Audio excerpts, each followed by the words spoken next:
Vinod Rai, thank you very much. Lovely to meet you. I've looked forward to meeting you and talking to you for a very long time. First of all, congratulations on your book. Here it is, the first cover, not just an accountant, the diary of the nation's conscience keeper. Well, yes, I don't know if in any way I have infringed on the IPR, the intellectual property rights of the Supreme Court, because the Supreme Court had observed in a judgment that the CAG is not only a munim, in brackets accountant, he is a constitutional appointee. So we picked up the title of the book from there. Mr. Vinod Rai, a couple of weeks ago, you were quoted as having said, quote, "Politicians came to my home and told me not to name some people and to protect some others in connection with the Commonwealth Games and the coal allocation reports." My first question to you, Mr. Rai, is who are these politicians? See, to a certain extent, I have not been very accurately quoted in that particular news item. What I have mentioned, what I had mentioned and what has been written in the book is that during the course of meetings in the PAC or the sidelines of the JPC, etc., large number of people told me that, look, we need to keep this out and we need to keep that out. And I mentioned in the book that after the PAC meeting on the 2G, Congress MPs did tell me that let's keep the Prime Minister out of this. Now, my logic then was that there were... Which Congress MP? There were 3-4 Congress MPs. They're not MPs anymore. Please name so them. it's very easy to find out who are they. No, it's not, because most of the Congress MPs did not get re-elected, so it would be rather difficult. So I can't recall the names just now, but the Congress MPs who were present in those meetings were Mr. Sanjay Nirupam, Mr. Ashwini Kumar, Mr. Sandeep Dikshit. Now, which of them were at the lunch telling me to do that, I really can't tell you. But all of these MPs in different ways did tell you to keep the PM out of it. PM out. But that was the time when the report was already out. And I mentioned to them that there are letters written by Mr. Raja to the Prime Minister, and the Prime Minister is replying to them on the same day. And these were decisions which were taken by the Telecom Minister, keeping the Prime Minister fully informed. So how do we keep them out? It's a completely unethical thing to do for members of Parliament who are in a PAC to try and influence you and say that keep the Prime Minister out of it. But there's no way in which they could have unethical or ethical but they otherwise. Did try. But they did try. But the report was already out. But they did try to. Yeah, but the report was already out. So what did they say to you? I mean, they just said, let's keep him out. But the argument was that that was futile attempt. So you're saying these Congress MPs were trying to frame some kind of a ringside defense around the Prime Minister? So why would they do that? It was not only a ringside defense. What I have mentioned in the book also is that, see, what happened to the 2G PAC was that when the PAC was constituted sometime in April 2010, our report had not come out as yet. Our report actually came out only on 16th of November 2010. The then chairman of the PAC wanted to conduct his meetings on 2G. Now we told him we don't have a report as yet. So he started suo motu meetings, and his first meeting was on 30th June itself. I want to come back to what you said. We will go into these details. When you were quoted as saying, and you say this was not a very accurate quoting, but you did say, and this is all in the context of the fact that Mr. Vinod Rai, as a person, your book itself says the nation's conscience keeper, and you are one of those people who has actually held up, the dignity of the office of CAG and the constitutional office that you held. So people came to your house. You say, some messages we did receive, something which I have written about in my book. You talk about the lobbying by senior UPA functionaries to ensure that they did not figure in the CAG's reports on scams which were being looked at by you. Tell me more about this. Yeah, that's what I said. Tell me, I think the time has come to reveal a little bit more. I will tell you about each one of these. I'll tell you did someone from the PMO come? From the PMO, no, nobody. Nobody came to try to influence me on any of the reports which Did anybody from the PMO come to meet you, to talk to you about it? No. Friends of the PMO, I see, among friends and officials, we are friends all the time. We meet. But nobody came to influence me at the time of preparation of a report. You say my colleagues were encouraged to talk to me, my colleagues meaning bureaucrats. Yeah. I've said that in the context of another issue that was on the civil aviation issue. I've said that because the report, a draft report which had been given to the Civil Aviation Ministry had a particular trend. Now, those colleagues a large number of them felt that we were not being accurate in having used a particular word. Mr. Rai, you on multiple occasions in the book and including an entire chapter have spoken rightly about accountability, probity and transparency. You have even said, and I'd like to quote you, this is a book about accountability, this is a book about transparency, it is about that vital quality in society of which we seem to have created a huge deficit. It is about ethics. If that is so, Mr. Rai, why haven't you named all these politicians? Shouldn't you walk the talk? Most certainly. In fact, I've named each one of them. See, this book is divided into three parts. First is my early life, my career as a civil servant, where in Kerala or in Delhi, or in fact, I spent a year in Nagaland. I've written about that also. The second part, I've taken up five case studies, those audits that we did, because I thought they were the most authentic documents available with us. And then I've analyzed these audits into what went wrong in each one of them. And I've chosen these five not because they were in any way sensational only, they were certainly sensational only, but because of the different types of failures which took place in those audits. Now, in the course of these audits, anybody we found fault with or any decision that we thought had gone on already, we pointed out. No, I'm saying this, Mr. Rai, because the entire country would want to know who were responsible for the scams, who allowed it to happen, why was there so much brazenness at that point of time, and whether you feel in the future this brazenness will continue or stop. So let's start with the 2G scam. I want to start by discussing the role of the Prime Minister at that time, Dr. Manmohan Singh. You write, and I quote, "He, that is Manmohan Singh, chose for reasons which can only be speculated to ignore the warning signals." Let me ask you very directly, Mr. Rai, do you put the onus of the 2G scam on Manmohan Singh? Do you think that Manmohan Singh could have prevented the 2G scam and failed? See, it's like this. The Prime Minister in any country, or as a primus inter pares of a council of ministers, is number one. Yes. All matters of importance go to the Prime Minister. And ultimately, the buck stops on the Prime Minister's desk.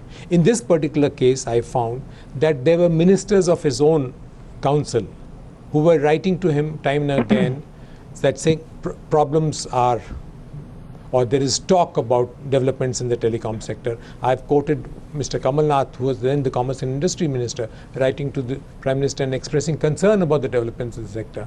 I've written about the Finance Ministry expressing concerns.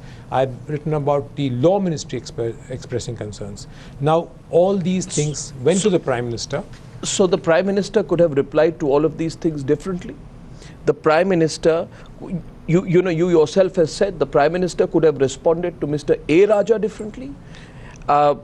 And you have said that if he had done so, the course of India's political history, Mr. Vinod Rai, would have been different. What, in your view, stopped the Prime Minister from acting in the way that he should have? Well, I don't want to speculate any reason, but I believe in a large number of ways it may have been the compulsions of coalition politics, because 2G, the entire telecommunications sector, was being handled by a different party other than his. Yes. And we had evidence of the license being given out at particular prices, not only from Mr. Raja's time, but before that also. The previous minister, who was also from the DMK. Then we found that there was a track record that the previous minister had started in a particular way, Mr. Raja took over in that particular way, but Mr. Raja kept informing the Prime Minister what he was planning to do. So Raja has all along maintained, let's go deeper, Raja has all along maintained that the Prime Minister was in the know and every action of his had the Prime Minister's approval. Do you believe A. Raja when he says that? I don't want to go into the statements made by Mr. Raja, but he's written a letter on 15th November to the Prime Minister. Yes. He's written a letter on 26th December to the Prime Minister. Yes. In both the letters, he has indicated what he's planning to do. Yeah. And whether he had the approval of the Prime Minister on record, I do not know. No, the Prime Minister's correspondence with Raja clearly indicates that Raja intimated the Prime Minister about his plans to advance cut-off dates and change the rules of the game. On 26th of December, he's written that. Yes. And he's got a very template reply to it. Yeah, wishy-washy reply. No, it just says, I've received your letter, which is briefs me about the developments in the telecom sector. Now, that is the place where Does the Prime Minister respond like that? Well, these are what we call interim replies, which means it's acknowledgement of a letter which has come. That's about all. And it will be followed up with a regular reply. But as a reply, what should have probably gone out is, please do not take the steps till it is discussed in a group of ministers. So Manmohan Singh should have paid heed to the warning he received via letters from Subramaniam Swamy, Rajiv Chandrasekhar in 2007? Well, all those letters did come in, but his own cabinet colleagues were advising him, like Mr. Kamal Nath was saying, that let's discuss this in a GOM. Yeah. The finance ministry was also saying, let's bring it to a group of ministers. The law ministry had also advised him to do that. Yeah.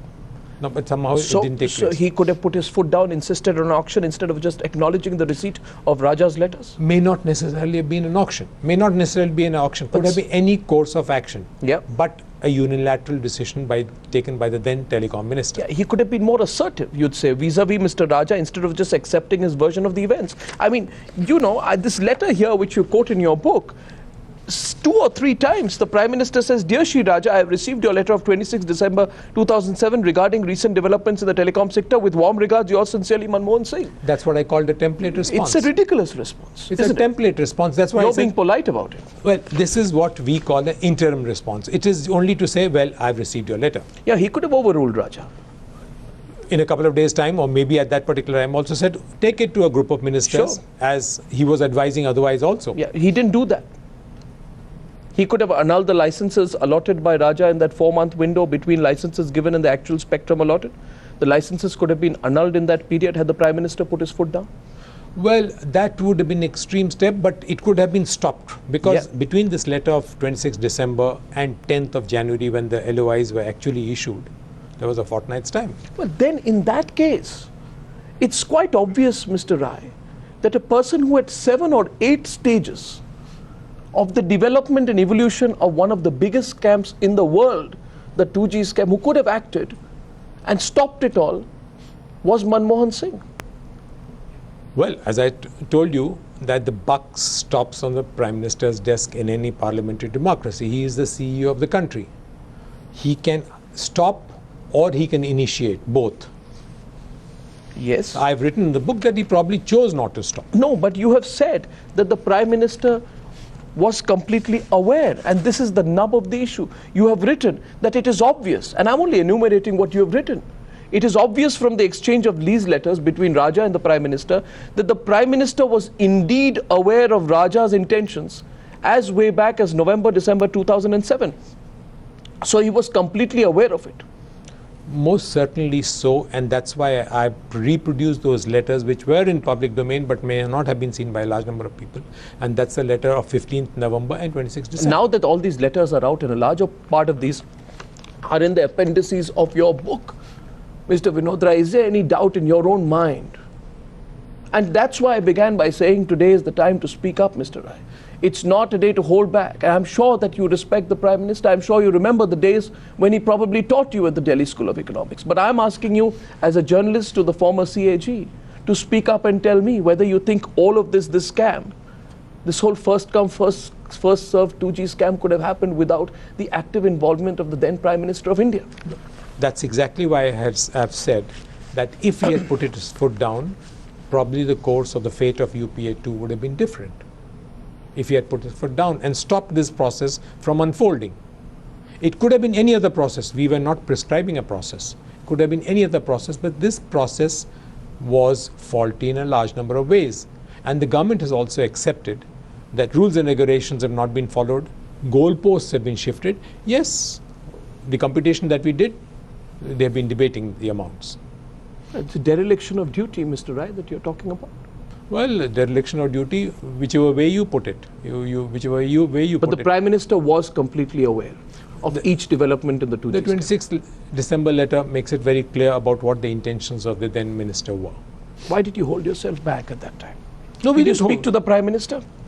Tell me about your interactions with the Prime Minister in this period when you were investigating, looking into, and when the 2G scam report came up. We did. See, for the CAG, it's not appropriate for the CAG, it's not ethical for the CAG to converse with the Prime Minister or anybody else in government on an issue which is coming out in a report. We don't go and ask questions of a Prime Minister or a Minister. We look at records. After we've looked at records, we raise queries. They give us answers. You must have met him. I met the Prime Minister any number of times. What did he tell you about the 2G scam? When I met the Prime Minister, the report was out. When was this? And the first time I met the Prime Minister after the report was out was on the 16th of November itself. 16th of November was the date, was the day on which the report was tabled in the Parliament. That was the day on which we were completing 150 years of existence of the CAG's establishment. And we had a function in the Vigyan Bhavan where we had the President, the Prime Minister, etc. come. And that's when I met the Prime Minister for the first time. Who walked up to whom? You walked up to the Prime Minister, or Prime Minister walked up to you? It was my duty to receive the Prime Minister and escort him into the... What did he say to you? Well, the Prime Minister, usual things. Then he did mention that this report is being tabled today, and he had a difference of opinion about our computation. He says, I don't agree with your calculations. What did you say to him? So I said, we have given 4 models of calculations. Any one of those could be, taken as correct, or I have said in the report itself, the report that we put out, we said these computations can be debated. But that there has been a loss to the National Exchequer cannot be denied. You don't think the Prime Minister was trying to influence your mind? By then it was too late. The report was out. He certainly was not trying to influence, and he did not try to influence me before the preparation of the report. Do you think the seeds of the 2G scam rest in the fact that the Prime Minister of India, Dr. Manmohan Singh, consented to keeping spectrum pricing outside the purview of the GOM after giving in to the then Minister, Dayanidhi Maran? In fact, that is an issue which we found, which we felt was leading up to the entire problem. In the year 2006 itself, the then Telecom Minister, Mr. Maran, decided that pricing of spectrum should not be within the terms of reference of the group of ministers which had been constituted earlier. And he wrote back to the Prime Minister and even said that, as I discussed with you, please keep this out.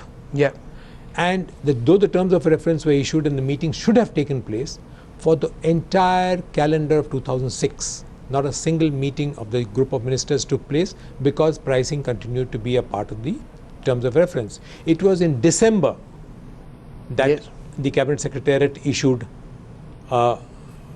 revised terms of reference in which spectrum pricing did not figure, and then the meetings took place. Why did the Prime Minister of India oblige Dayanidhi Maran? Well, and the term related to spectrum pricing was deleted in the revised terms of reference, issued on 7 December 2006. That's very difficult for me to conjecture today because it finds no evidence in the records of government.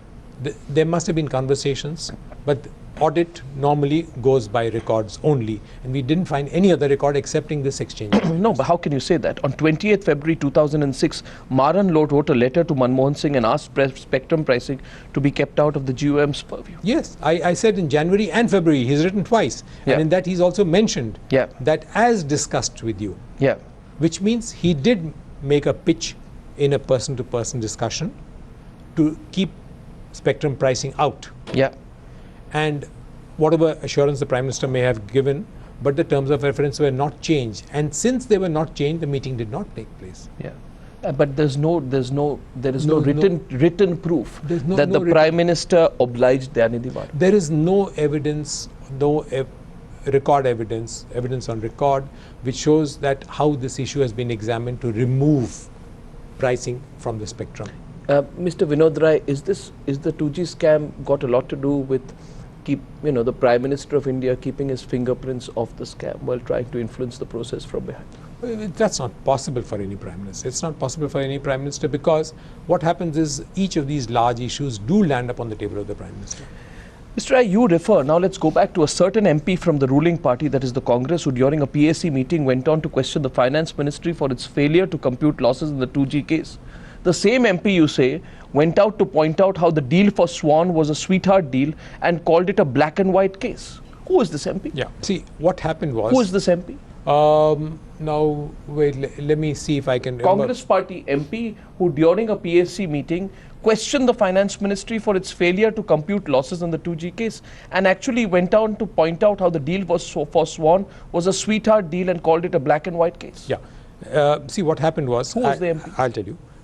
Before the report, our audit report was out, the PSC had started examination. Yeah. And they called lots of people. Finance ministry officials were also called in. And when the finance ministry officials were called in, the member who was then asking questions was one Mr. K.S. Rao. He told them that, look, have you computed the losses? Yeah. They said, no, we haven't. Yeah. They said, why haven't you done that? Yeah. So they said they don't have the wherewithal to compute losses, which is very fair. I mean, it's not the finance ministry's job, it's the auditor's job to do all that. So they said, we have not done. Then he said, look, it's a very simple thing. Yeah. And I've mentioned this because these issues were brought into media attention by the retired DG who said that it was... You talk of another MP, a lawyer you mentioned, presumably from the Congress again, who wondered why there was no action by the finance ministry between 2001 and to 2010 on bidding. Who was this MP who was critical of his own government? No, it was not of his own government. This was from 2001 to 2010. So it goes across two governments, and that was Mr. Ashwini Kumar. Ashwini Kumar. Yeah. And you also say that the same MPs later tore into the CAG's findings. Yeah, that's what I have said. See, what happened was, before our report was tabled, these were the suo moto kind of examinations being done by the PSC. They didn't have our report. So they were, whatever evidence that was available to them, whatever records that were available to them from the media or any other places, they were talking on the basis of that. Once the report came and we presented the report to them, I think the contours of the game had changed, and they found it worth their while to question the CAG's findings. Yeah, but you also say that the same MPs later tore into the CAG's findings. In fact, you say, and I think this is very important, Mr. Rai, that Congress MPs walked up to you during lunchtime in Parliament and said, we have to ensure that the Prime Minister's name does not get dragged into this. We come back to the same issue, adding that what you people presented appears reasonable, but what do we do? Now, who is this MP? Yeah, I mean, who are these MPs? The people we spoke about? Sandeep Dixit, Sanjay Nirupam, Ashwini Kumar. These are the three names that I can remember. I can't remember. Sanjay Nirupam, Ashwini Kumar, and Sandeep Dixit. Yeah, these were there, and there were a couple of other MPs also. I can't remember them. But these MPs certainly said, but it was too late. The report was out, and the Prime Minister's name was very much there in the report. Where's the question of? So you're saying that the privately Congress members were conceding there was something wrong in the entire process, but they were trying to shield the Prime Minister? They accepted that our findings were reasonable. Yeah. Very clearly accepted that our findings could not be faulted on the fact that yes, rules and regulations had not been followed by the Telecom Ministry, on the fact that the goalposts had changed. We could not be faulted. They agreed with it also. Yeah. The computations, they had a different viewpoint. Why were they doing this? On whose instructions were these Congress MPs trying to protect the Prime? That's very difficult for me to conjecture, but obviously they must have had an agenda. It's very difficult for me to conjecture. Whose agenda? The Congress Party's agenda. Or maybe the UPA's agenda. I can't say that, because parties, MPs represent a party. Right, exactly. They're not in government. They're not in government. So obviously every party has its own agenda. And lots of discussions that take place, they take a policy decision and then go by it. Did the Congress Party have something to hide then? Well, I don't know if the Congress Party had anything to hide in it. So there were nothing they could have hidden which was already on record.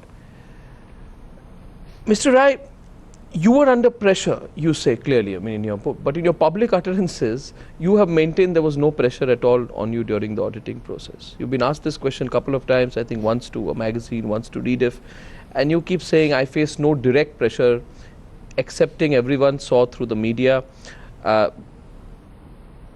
you trying to downplay the pressure? Because I have a feeling, a seasoned administrator like you,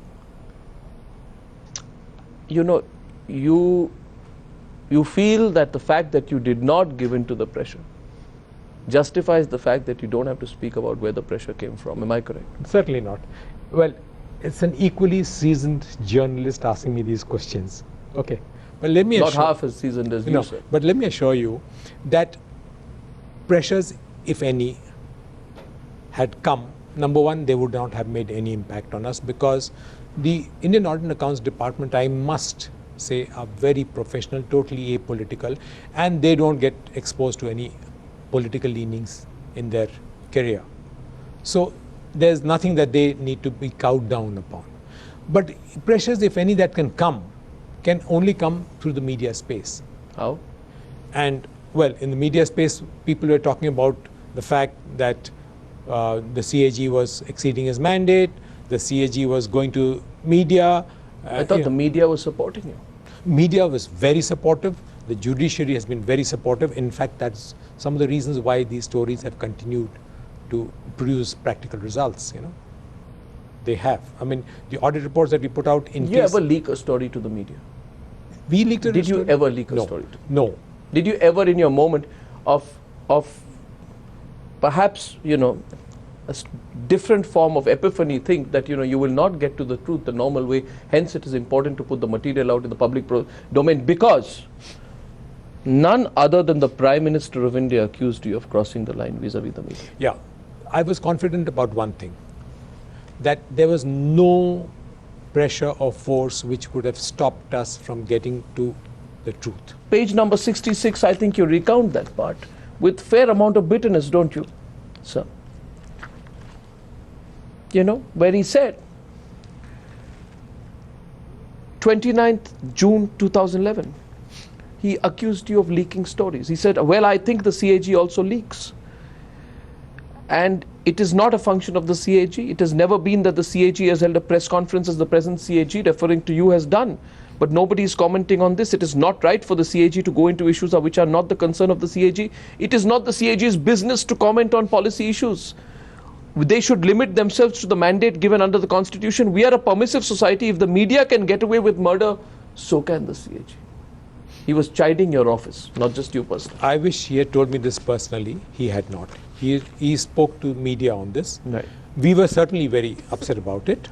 I happened to be out of Delhi when he made these comments. I came back to Delhi and I got the transcript from the PMO which they had put out on the website, and I have given a reply to the Prime Minister. I did not deem it fit for me to get into media space and talk about what the Prime Minister had said. So I gave him a point-by-point reply to what the three observations he has made in this pertaining to the CAG. And I said, look, you can even discuss this with me. But he, in any of my discussions with him, he has never. Then you met him as well. I met him. In the letter itself, I wrote that short time. I know. I wrote to him that if you wish, I'm available at short notice. And he called you. He called me. At short notice, he called you. He called. Prime Ministers don't give appointments at short notice. He obviously wanted to meet you. No, but I must, in all fairness, say that when a CAG seeks appointment, he gets it. Okay. Like I got it. You got the appointment. Then what happened? Oh, well, I had written him the letter which had 3 points in it. The first one was, he had mentioned, which you just read out, saying that this CAG holds media conferences which no CAG has done. Right. I pointed it out to him that in my entire tenure, and then I was only halfway through my tenure, Sure. I'd never held a press conference. Sure. And I said it's a verifiable fact. Yeah. That's number one. Number two, I said was, he said that I've transgressed my mandate. Right. My mandate, I explained to him, my mandate is to conduct performance audit, and it's been cleared by Parliament for us to do that. And performance audit goes a step beyond financial Sure. audits also, Sure. which is to see the efficiency of spending money. Sure. And it is my job to point these things out. I've mentioned it very clearly. And on the last point, which is, I think, an unfair observation on the CAG, which you alluded to earlier also, why should the CAG himself leak reports? It's like stealing his own thunder. Did he accept your points? He most certainly accepted my points. And What did he say? He listened to me, and he was very accommodating. Was on he whatever looking said. nervous? Well, I have no Prime Minister. Was he should know. concerned? He certainly acceded to the points that I was making, because I had record to show him that we have a media policy not from today, 1988. Did he share any apprehensions? No, he didn't share any apprehension on that particular issue. But he did ask me that I hope you don't want to reply to this letter. So I said, well, it's a prerogative. Did he share of the President. apprehensions about the political impact or otherwise of? No, not on It these was issues. in the political domain. No, none of these issues, because these issues were of 2012. 2012, and he didn't mention anything about those things. No personal conversation. No personal conversations in that meeting. No. He said nothing to you. No, he didn't. You were at war at that time with him. Well, I was at war, but I've said that my interactions with him, has always been gracious. If you say we were at war, well, the media did make it out as if we were at war. But I think we were totally following the mandate of any CAG, which means without fear or favor. That's what President Venkatraman had said, Dr. Radhakrishnan had said.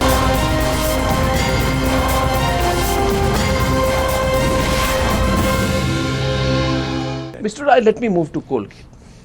You know, the Prime Minister, does the Prime Minister, in your view, like you said in the case of 2G that he does, but does he bear the ultimate responsibility for the way the coal scam unfolded? You've spoken of his inaction in the context of the 2G scam. Was the case the same in the case of coal? See, in the coal, the issue that arose was in the year 2004 itself, immediately after Mr. Parakh, the then coal secretary, pointed out that the process of allocation was leading to lobbying, leading to pressures, and leading to what he called windfall gains to the allottees. Yeah. The moment this was brought to the notice of Prime Minister, who was holding the portfolio at that time because the then coal minister was not in government, the Prime Minister understood. 1 second. Let's move one step back. I want to know who brought it to the notice of the Prime Minister. The coal secretary. The coal secretary, Mr. Parakh, who had been secretary for some time, and he has written on paper saying that the screening committee process of allocating coal mines is leading to pressures. I am aware. Lobbying, and windfall gains. So Parakh had written to the government way back, if I am not mistaken, in 2004. Wrote to his own minister. Proposing the auction route. And that was accepted by the Prime Minister on the 1st of November. Absolutely. That very year. And then he wrote to the Cabinet Secretary in March 22nd, 2005 about the coal mafia being inside the government. Yeah, that letter we don't have. We don't have that letter. We don't have that letter because that was not incidental to the audit report. Yeah. But what we have picked up is that the minister wanted him to be removed, and then in reply to the minister's letter, he wrote all this. But that's not a part of the audit report. Was there a meeting between you and Manmohan Singh at any point of time, directly, indirectly, in the presence of any others, where this issue was red flagged by you? No, this issue was, see, what happens is when we give out audit reports, the intention is not to be disruptive to government. I understand. The intention is only to introduce corrections in whatever has happened. Yeah. So there is always, if you shut a door, you have to open a window. To show government functioning must continue. Understood. If you have followed this process which is not accurate, you can change course. So when we prepared the draft report of this, the draft report had all kinds of findings in it. I did brief the then finance minister about what was due to come in the report. And I even apprised him of the correctives he should be taking at that point of time. And the specific issue was that mines had been allotted, 57 of them to be precise, but 56 of those mines which had been allotted after 2005, not even a single spade had been driven into them.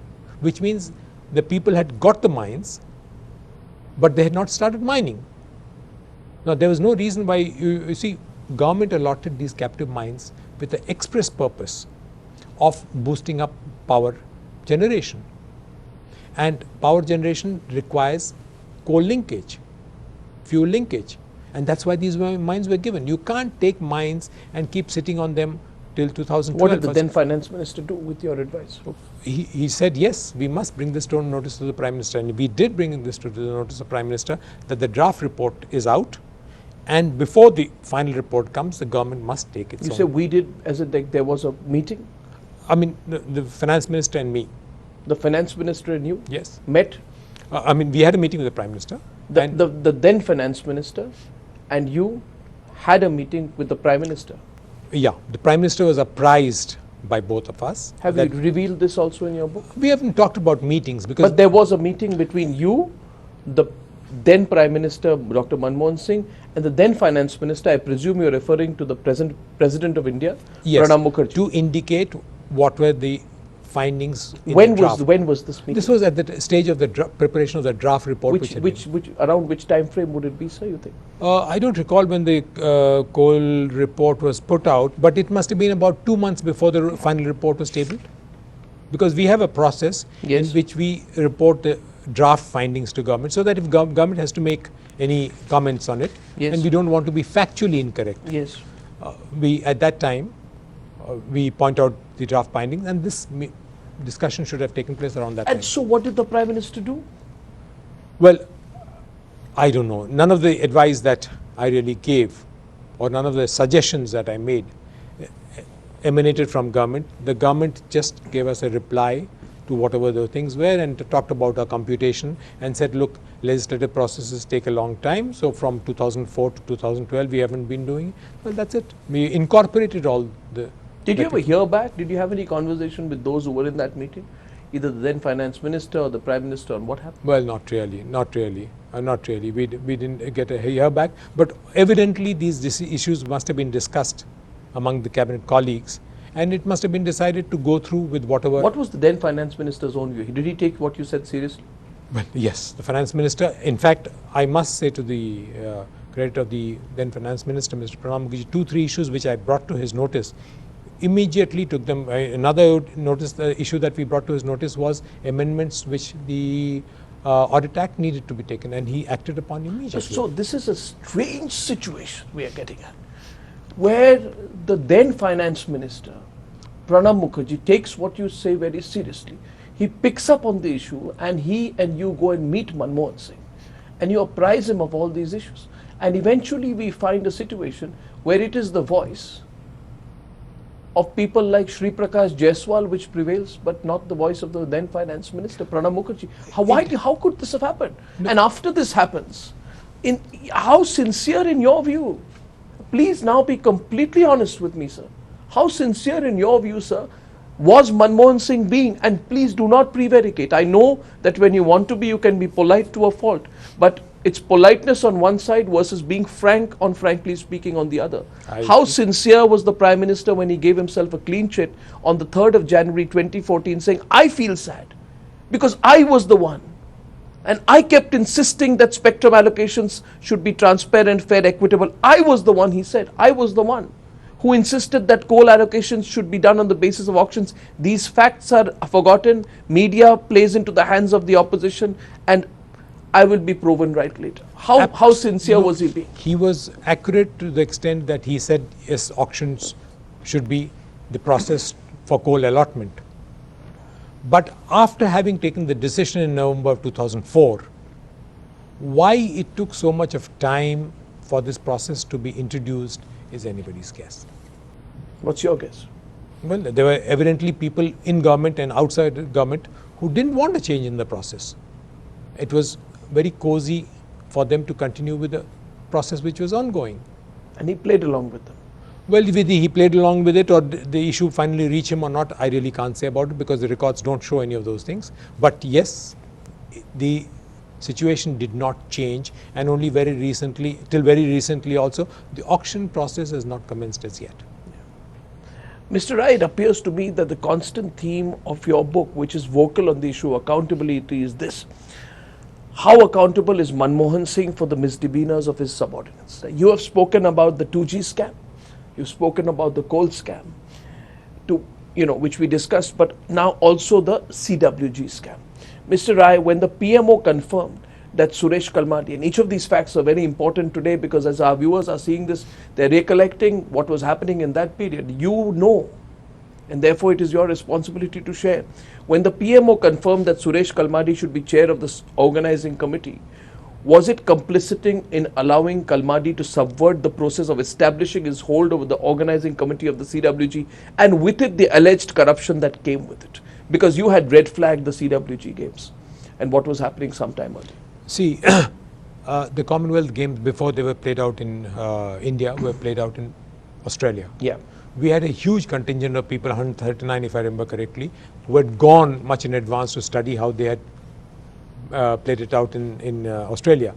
There they found that there was a minister mandated for the Commonwealth Games by an act of Parliament. Sure.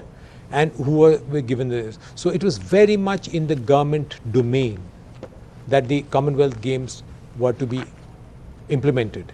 But in this particular case, the argument trotted out was that it is the Indian Olympic Association which should be in charge. Headed by a congressman called Suresh Kalmadi. The Indian Olympic Association Yes. chairperson. Yes, president of the Indian Olympic Association. Absolutely. Sports minister, government had no role in it.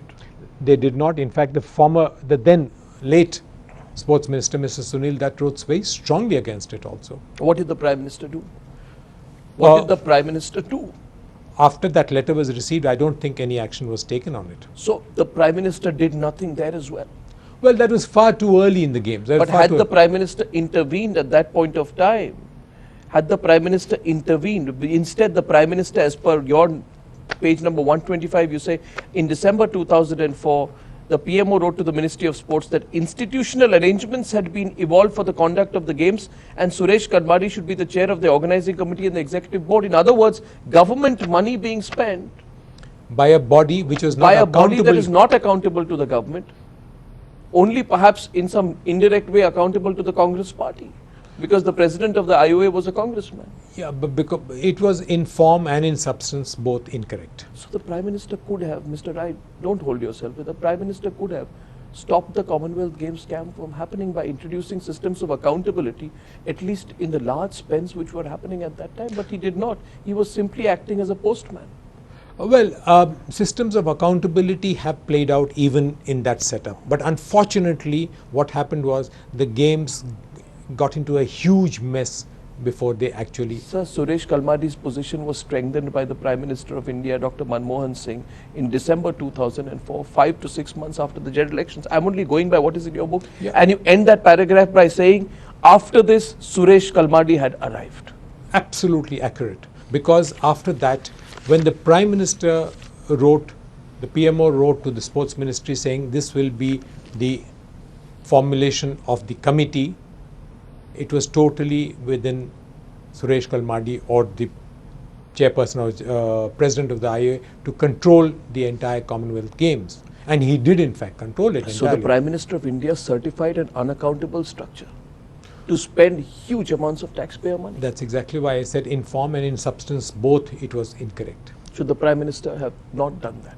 Well, it's very difficult Should for the me. Prime Minister have applied his mind at that time and seen through the consequences? See, we had this example of the Asian Games earlier.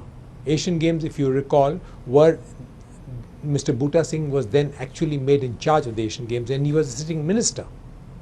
There could have been a role for the Indian Olympic Association, but under the overall charge of a minister, because a minister can be better accountable to Parliament and to the... So the Prime Minister strengthened Suresh Kalmadi. Well, the Prime Minister appointed him, certainly so, certainly so. So the root cause of the CWG scam goes back to 2004, to that decision. If somebody in government, accountable to the finance ministry or accountable to the Parliament in the nature of being a minister, Yes. had been there, certainly he could have been held far more accountable. How do you feel about all this? The 2G scam, Colgate and CWG scam. The sum total of our conversation is that the Prime Minister of India could have done so much and chose to do nothing. Well, I don't think... I think that's unforgivable. No, I think we are laying too much of blame only on the Prime Minister, because there are a large number of functionaries who did not... Sure, they did. Sure, they benefited. Yeah, no, they But did the Prime not... Minister They did allowed not it. perform the role that the nation expected them to perform. They did not perform the role that their oath of allegiance they had taken to the Constitution. Well, they And did. that's where they were founding. What was the role of powerful bureaucrats, TK Nair, Pulak Banerjee, in the PMO at that period? Powerful bureaucrats, actually, see, when we conducted the audit, the files of the PMO were not made available to us. So what role they played in, we really don't know. Right. We really don't know. Well, Mr. Rai, you are known for your reports on 2G and coal and CWG, but I find a very interesting excerpt on civil aviation. In the context of Air India's fleet acquisition policy, you write about a meeting on 2nd August 2004. In a draft audit report which had been sent by the CAG to the ministry for its comments, audit had used an expression, in the meeting, the minister nudged, That's right. emphasis supplied, Air India to revisit its proposal. The moment the draft audit comment was read in the ministry, all hell broke loose. Bureaucrats of all hues, serving and retired, including Air India officials, started approaching us to drop the word. The funny part is that just about everyone dispatched to plead with us against the usage of the word nudged. That is, the Civil Aviation Minister nudged Air India to revisit the proposal. Almost everyone acknowledged that the meeting was in fact the turning point where the minister nudged Air India. Don't take 28 planes, take many more, right? Yeah. Spend a lot more money.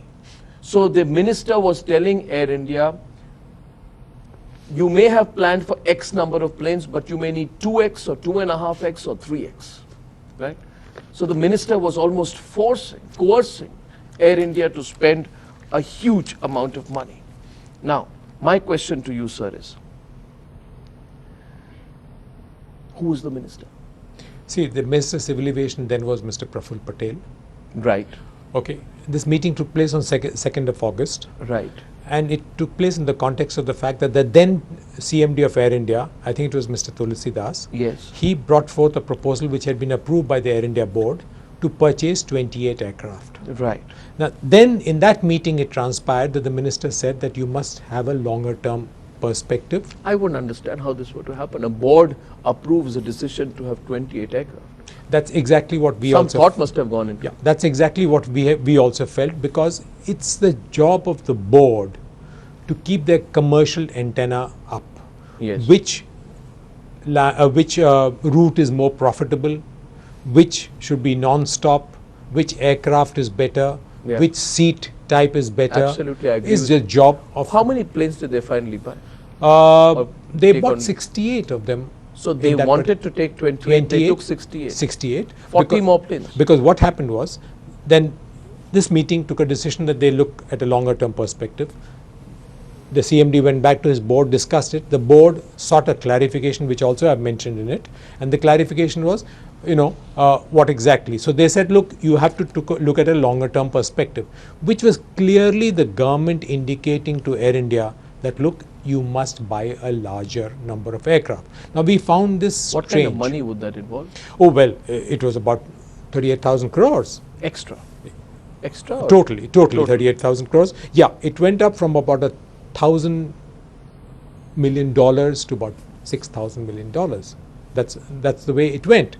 And we found it strange because these proposals are always examined in the finance ministry. And the finance ministry was not convinced about it, but the finance ministry wrote that this is a supply driven proposal, which means just because you buy more aircraft doesn't mean that Air India is going to come out of the red. But the more damaging part of it was 97% of this purchase amount was going to be debt. I don't think any airline can survive by such a huge debt. And then on the other side, you were following an open skies policy wherein all private airlines were allowed to fly. But more damaging was the fact. Have you ever asked Praful Patel what is? You met him? I've never met Mr. Praful Patel. I've never met him. You feel there's a scam there? Well, I don't know whether there's a scam there, but it's proven now that the aircraft which you bought, within 5 years they had to be sold, which means that. But then were the officials, this is very strange. Air India officials, are pressurizing you to remove the word nudge. Not Air India. More the government officials. The government officials, the Civil Aviation Ministry officials, I presume, are desperate to remove the word the minister nudged. Yes, because it probably is suited. So they were trying to downplay the influence of the Civil Aviation Minister Praful Patel. Oh, most certainly so. Most certainly so, because the meeting says that they were asked to reconsider. They are advised to reconsider. And we had read into that simple thing as a nudge. And well, we took a decision to remove the word nudge because normally audit follows a very structured formulation, and the nudge was not a word which was appearing in our documents. Who dispatched these people to plead with you? I don't know who dispatched them, but they were meeting my officers more than meeting me at So they regular were all intervals. going around, I mean, Civil Aviation Ministry officials were going around At requesting any and level. pleading At any level? At any level in my Telling the organization. CHE officials, please remove the fact that the Civil Aviation Minister Praful Patel nudged Air India to try and get more planes. Exactly so. And I was quite surprised much later when I read a book written by a retired executive director of Air India, where he said it was not a nudge, he ordered. Mr. Rai, all that you tell me today is, it's an eye-opener for those who worry about the state of this nation. And many people will thank you for sharing all these details with you. I want to talk about your personal price that you paid for it. You devote an entire chapter in your book to the CBI and an investigation vis-a-vis Atul Kumar Rai that makes a mention of you. Let me ask you straight, Mr. Rai. Were you victimized by the previous government for your audits? Was the CBI used as a tool against you to fix you? Was there an attempt to fix you directly or indirectly? This was a very strange thing that happened. Nobody in the CBI has approached me, but it was an email that I received from a journalist. Yes. He said that a preliminary inquiry has been registered against Finance Ministry officials in the context of the appointment of Mr. Atul Rai, and I have been named in it. Now, that took me totally by surprise. So I rang up the CBI director then, and the answer that I got was, yes, there is something about Atul Rai, but your name doesn't figure in it. But in all fairness, he immediately dispatched an officer to me with the preliminary inquiry information report, and that report in the first or second line itself says that it is a source information indicates that when Atul Rai was working as a director in the Finance Ministry, Vinod Rai was the secretary. Now, why should Vinod Rai be mentioned? Why would it be mentioned? And it goes on to say that Vinod Rai facilitated the early release of Mr. Atul Kumar Rai. But most surprising part of it, and where we found that report to be laughable, was in the next para, it reproduces an extract of the file where my joint secretary has recorded that I have discussed with the secretary. The secretary says Atul Kumar Rai cannot be released now because Parliament is in session. He can be released only after Parliament finishes, and that will be on 31st of May. And this record is sometime in March, Somebody April. was fishing for information against you, I guess. Well, I don't know whether somebody was fishing for information against me or not, but somebody did feel that, yes, this is one way to buttonhole. Were you affected? Was your family affected? Were you personally affected? Tell us about that. By then, much water had flown. This didn't, because I was very clear in my mind that there was nothing that they could find on record or otherwise in a way in which I could have facilitated this appointment. And ultimately, it boils down to the fact that some form 15 or something has not been properly filled up. That's about all. For that, a criminal investigative agency? Will you ever get into politics or take political office, Mr. Rai? Well, I have not done it as yet, except, Have you been offered? No, I have not been offered. I have not been offered. Political people do keep meeting me all the time, but I have not been offered. And I don't think politics is my cup of tea, as I've said earlier also, that I'll get into politics. Why do you say that? Well, They say good people should join politics. Well, there are a large number of good people in politics and wanting to join politics also. But whether I'm a good person or not, I only said it's not my cup of tea. That's about all. Well, Mr. Rai, you've been very frank. You are polite to a fault. But without doubt, those watching this interview will have one thing to say. You're a man of high integrity. For going through what you did, for putting out what you did at that point of time, and for enduring all that you were called names and all, I think the country owes you a debt of gratitude. It's my honor to speak to you today. Thank you very much, but please be assured that politeness didn't make us hold back anything that my department wanted to put into the report. I don't think so, sir. I'm convinced it did. Thank you very much. Thank you very much. It was a pleasure. Thank you, Mr. Rai. Thank you.